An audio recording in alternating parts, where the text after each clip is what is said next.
Friends, ನಾವು borewell ತೆಗ್ಸಾದ ತಕ್ಷಣ next question ಏನು ಬರುತ್ತೆ ಅಂತಂದರೆ, ಇದಕ್ಕೆ ಯಾವ ಥರ ಪಂಪನ್ನು ಸೆಲೆಕ್ಟ್ ಮಾಡಬೇಕು ಅಂತ ಹೇಳ್ಬಿಟ್ಟು.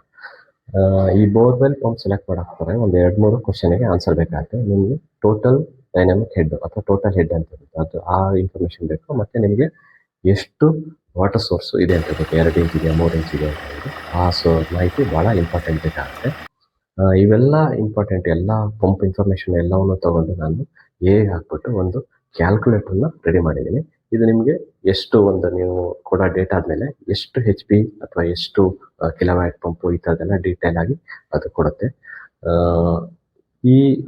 ಜಸ್ಟ್ ಇದು ಇನಿಷಿಯಲ್ ವರ್ಷನ್ ಅಂದರೆ V4 ಪಂಪ್ ಅಂದರೆ 100 mm ಸೈಜ್ ಇರುತ್ತಲ್ಲ, ಜನರಲಿ ನಾವು ರೆಸಿಡೆನ್ಷಿಯಲ್ಲು ಮತ್ತು ಕಮರ್ಷಿಯಲ್ಲು ಸ್ವಲ್ಪ ಪಟ್ಟಿಗೆ ಯೂಸ್ ಮಾಡ್ತೀವಲ್ಲ, ಅದಕ್ಕೆ ಅಪ್ಲೈ ಆಗುತ್ತೆ. ನಾನು V4 V6 V5 ಆಮೇಲೆ V3 ಅದಕ್ಕೆಲ್ಲ ನಾನು ಕಮ್ಮಿ ಡೇಸಲ್ಲಿ ಅದನ್ನು ಆ್ಯಡ್ ಮಾಡ್ತೀನಿ ಫ್ರೆಂಡ್ಸ್. ಇವಾಗ ಕ್ಯಾಲ್ಕುಲೇಟರ್ನ ವಾಕ್ ಥ್ರೂ ಮಾಡಿಕೊಂಡು ಬರೋಣ ಬನ್ನಿ.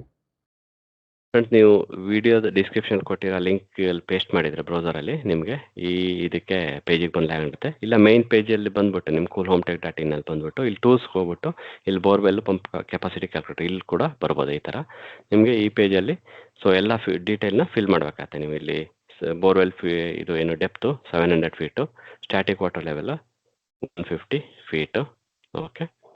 ಆಮೇಲೆ ಓವರ್ ಹೆಡ್ ಟ್ಯಾಂಕ್ ಅಂದರೆ G+3 ground floor plus 3 floor plus 5 floor 5 feet ನಾನೇನು ಮಾಡಿದ್ದೀನಿ ಅಂತಂದರೆ ಅಡಿಷ್ನಲ್ ತೊಗೊಂಡಿದ್ದೀನಿ ಟ್ಯಾಂಕ್ ಹೈಟ್ ಅಂತ ಹೇಳ್ಬಿಟ್ಟು. ಸೊ ಟೋಟಲ್ 35 ಫೀಟ್ ಅಂತ ತೊಗೊಂಡಿದ್ದೀನಿ. ನಿಮಗೆ ಬೋರ್ವೆಲ್ಲು ವಾಟರು ಇಲ್ಲಿ ಎಷ್ಟು ಇಂಚು ಬೇಕಾಗುತ್ತೆ, ಎಷ್ಟಿದೆ ನಿಮ್ಮದು ವಾಟರ್ ಸೋರ್ಸು 3 ಇಂಚ್ ಅಂತ ತೊಗೊಂಡಿದ್ದೀನಿ.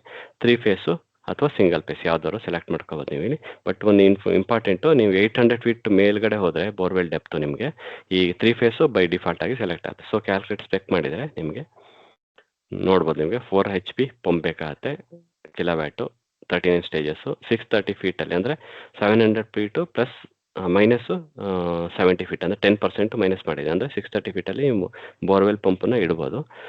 ಹೆಡ್ ರೇಂಜ್ ಬಂದುಬಿಟ್ಟು ಟೋಟಲ್ ಹೆಡ್ ನಿಮಗೆ 215 ಮೀಟರ್ಸು ಆಗುತ್ತೆ. ಸೊ ಈ ಥರ ಕ್ಯಾಲ್ಕುಲೇಟು ಮಾಡ್ಬೋದು. ನಾನು ಆಲ್ರೆಡಿ ನಿಮಗೆ ಇನ್ನೂ ಕ್ಯಾಲ್ಕುಲೇಟ್ ಬಗ್ಗೆ ಇನ್ನೂ ಇನ್ಫಾರ್ಮೇಷನ್ ಬೇಕು ಅಂದರೆ ಸ್ಟೇಜ್ ಅಂದರೆ ಏನು ಅಂತ ಹೇಳ್ಬಿಟ್ಟು ಆ ಥರ ಎಲ್ಲ ಅದನ್ನು ನೀವು ಇಲ್ಲಿ ಡೀಟೇಲಲ್ಲಿ ನೋಡ್ಬೋದು. FAQ ಕೂಡ ಕೊಟ್ಟಿದ್ದೀನಿ ನಾನು, ಫ್ರೀಕ್ವೆಂಟ್ ಕ್ವಶನ್ದು, ಅದನ್ನು ನೋಡ್ಬೋದು. ಮತ್ತು ಇನ್ನು ಇಂಪಾರ್ಟೆಂಟಾಗಿ ನಾನು ಆಲ್ರೆಡಿ ಈಗ ಏನು ಫ್ರಿಕ್ಷನ್ ಲಾಸ್ ಅಂತ ಹೇಳಿದೆಯಲ್ಲ, ಪೈಪ್ ಫ್ರಿಕ್ಷನ್ ಲಾಸು, ಅದು ಆಲ್ರೆಡಿ 6% ಅಂತೇಳಿ ಆಲ್ರೆಡಿ ಕವರ್ ಮಾಡಿದ್ದೀನಿ. ಸೊ ನೀವು ಅದ್ರ ಬಗ್ಗೆನೂ ತಲೆ ಕೆಡಿಸ್ಕೊಳ್ಳೋದು ಬೇಡ. ಸೊ ಫುಲ್ ಡೀಟೇಲ್ನ ನೋಡ್ಬಿಟ್ಟು ನಂಗೆ ಹೇಳಿ, ನಾನು ಇನ್ನೊಂದು ಪಾಯಿಂಟ್ ತೋರಿಸ್ತೀನಿ ನಿಮಗೆ. 900 ಫೀಟಿಗೆ ತೋರಿಸ್ತೀನಿ, ಬೇರೆದೆಲ್ಲ ಹಂಗೆ ಇಡ್ತೀನಿ.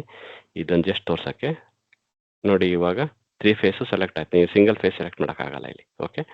ಸೊ ಈ ಥರ ಕ್ಯಾಲ್ಕುಲೇಟ್ ಸ್ಪೆಕ್ ಮಾಡಿದರೆ ನಿಮಗೆ ಈ ಥರ 5 HP 49 stage 810 feet 273 metre. So ಈ ಥರ ನಿಮಗೆ ಎಲ್ಲ ಡೀಟೇಲು ಕೊಡುತ್ತೆ ಫ್ರೆಂಡ್ಸ್. ಚೆಕ್ ಮಾಡಿ ನೋಡಿ, ನಿಮ್ಮ ಅಭಿಪ್ರಾಯನ ಕಮೆಂಟ್ ಸೆಕ್ಷನಲ್ಲಿ ತಿಳಿಸಿ ಫ್ರೆಂಡ್ಸ್. Thank you friends. ಈ ಮಾಹಿತಿ ನಿಮಗೆ ಹೇಗೆ ಅನಿಸ್ತು ಅಂತ ಹೇಳ್ಬಿಟ್ಟು ನಿಮ್ಮ ಅಭಿಪ್ರಾಯನ ಕಮೆಂಟ್ ಬಾಕ್ಸಲ್ಲಿ ತಿಳಿಸಿ. ಮುಂದಿನ ವಿಡಿಯೋ ಸಿಗೋಣ. ನಮಸ್ಕಾರ, ಜೈ ಹಿಂದ್, ವಂದೇ ಮಾತರಂ.